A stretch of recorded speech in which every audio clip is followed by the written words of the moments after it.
Oke, saya masuk pada materi yang kedua, yaitu tentang faktor ergonomi di psikologis. Jadi faktor ergonomi itu menjadi di tempat kerja atau kegiatan yang bisa menimbulkan tekanan terhadap fisik atau jiwa maupun perlakuan yang tidak pantas terhadap bagian tubuh seseorang itu akan menimbulkan ketidaknyamanan dalam bekerja. Adapun faktor ergonomi itu faktor yang mempengaruhi keserasian antara tenaga dan pekerjaannya, seperti cara kerja, posisi kerja, alat kerja, beban kerja. Nah, untuk ketidakserasian dari faktor di atas itu dapat menimbulkan kecelakaan kerja seperti sakit otot, sakit pinggang, cedera punggung, dan sebagainya. Adapun faktor ergonomi itu yang pertama bisa berasal dari desain lokasi kerja yang buruk, seperti tata ruang kerja yang buruk, persyaratan penanganan material berlebihan, penanganan material terlalu berlebihan, desain peralatan dan alat kerja yang buruk, dan beban tanggung jawab yang berlebihan, pekerjaan yang mengharuskan perpindahan bolak-balik, ketidakserasian jam kerja dengan istirahat, lalu pengaturan shift yang jelek. Nah, adapun bahaya dari prosedur kerja, jadi setiap penerapasan atau jalan pintas atau penyimpangan terhadap peraturan dari prosedur kerja, misalnya tidak mengikuti langkah demi langkah operation guides atau JSA atau SOP. Nah, itu yang pertama menempati langkah-langkah prosedur yang telah ditetapkan. Yang kedua, menangani peralatan listrik tanpa memegangnya terlebih dahulu. Yang ketiga, berjalan di bawah pipa-pipa instalasi. Yang keempat, tidak menggunakan PPE. Yang kelima, memulai pekerjaan tanpa surat izin kerja.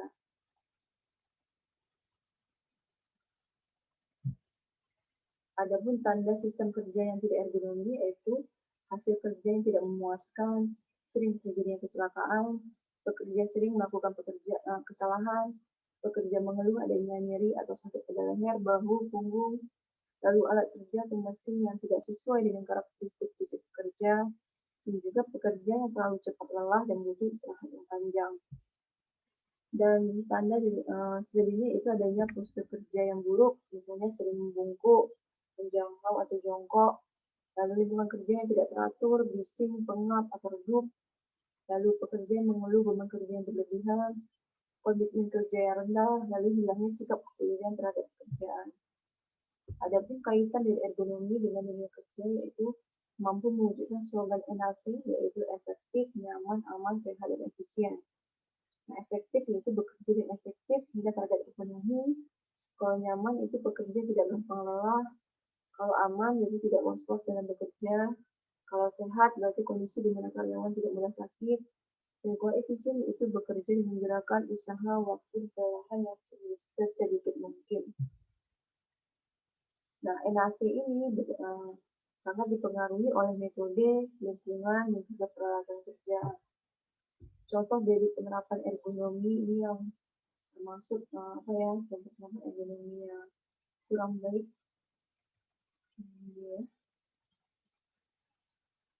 Ini menggunakan sepanjang punggung untuk mengangkat peti kayu ya, peti kayu yang berisi mungkin buah-buahan atau barang-barang lainnya.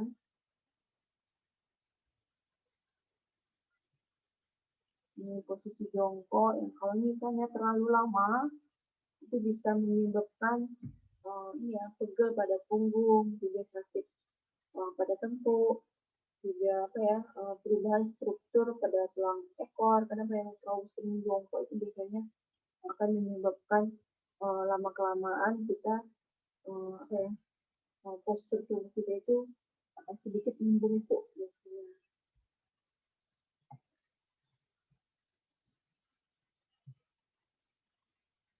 Nah, itu merupakan bentuk-bentuknya. Lalu adanya bahaya psikologis.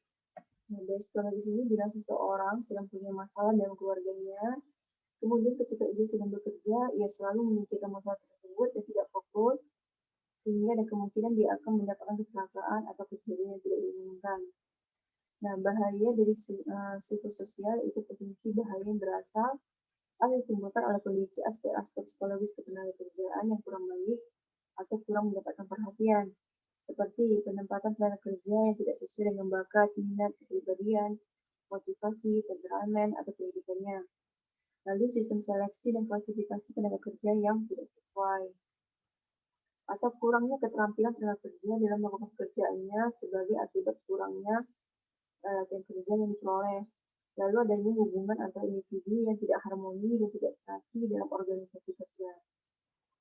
Jadi pentingnya mempelajari bahaya psikososial dan stres kerja adalah agar produktivitas kerja kita dapat tetap terjaga. Nah, ada pun bahaya psikososial itu dapat meliputi beban kerja, rutinitas kerja, masalah organisasi, konflik antara pekerja, atau antara pekerja dengan pimpinan, lalu adanya suasana kerja yang buruk. Dan jadi psikososial ini biasanya seringkali terabaikan atau tidak karena sulit dideteksi sulit dideteksi, makanya seringkali terabaikan oleh perusahaan. Namun padahal dampak atau bahaya dari psikososial ini umumnya cenderung seringkali terjadi atau dialami oleh para pekerja dalam lingkungan kerjanya.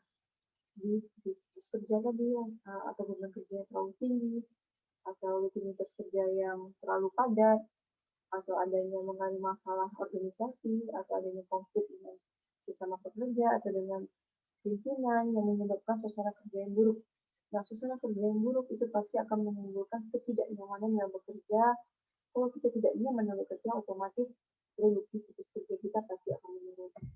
Nah, bahaya ini akan secara langsung atau tidak langsung akan berpengaruh terhadap kondisi fisik dan psikis karyawan sehari-hari. Nah, kalau misalnya karyawan tidak dapat mengatasi beban bahaya ini dengan baik, maka karyawan tersebut akan jatuh dalam kondisi bosan, jenuh, stres, dan lambat laun akan mengalami gangguan serta keluhan-keluhan penyakit serta menimbulkan produktivitas kerja karyawan yang saya jelaskan tadi. Adapun gejala stres adalah kepuasan kerja itu rendah, kinerja kita mulai menurun, semangat dan energi menjadi hilang, komunikasi tidak lancar, pengambilan keputusan menjadi jelek, kreativitas dan inovasi itu berkurang, lalu seringnya bergulat pada tugas-tugas yang tidak produktif, lalu pengelolaan stres itu dapat dilakukan melalui pendekatan individu dan organisasi. Lalu gangguan emosional yang timbul biasanya seperti cemas, gelisah, gangguan kepribadian, penyimpangan seksual, ketagihan alkohol, dan juga psikotika. Itu merupakan bentuk-bentuk gangguan emosional yang sering muncul. Lalu faktor psikologi dalam kecelakaan adalah potensi pikiran, perasaan, dan perilaku yang mungkin terjadi sebagai akibat dari peristiwa stres. Jadi kalau kita sudah stres atau kita sudah tekanan sudah terlalu tinggi, kita akan biasanya mulai tidak fokus dalam bekerja. Nah, saat kita sudah mulai tidak fokus, itu akan menyebabkan kita kurang waspada dalam bekerja, sehingga mudah munculnya berbagai macam kecelakaan kerja ataupun penyakit kerja. Baiklah, demikian pertemuan pada hari ini. Jika ada yang ditanyakan, silakan diajukan pada forum diskusi yang telah saya sediakan di dalam LMS. Lalu ada tugas, jadi silakan dicek LMS-nya, tugasnya apa dan kapan terakhir ditempuh. Baiklah, saya akhiri pertemuan kita pada hari ini. Lebih dan kurangnya saya mohon maaf. Saya tutup dengan wassalamualaikum warahmatullahi wabarakatuh.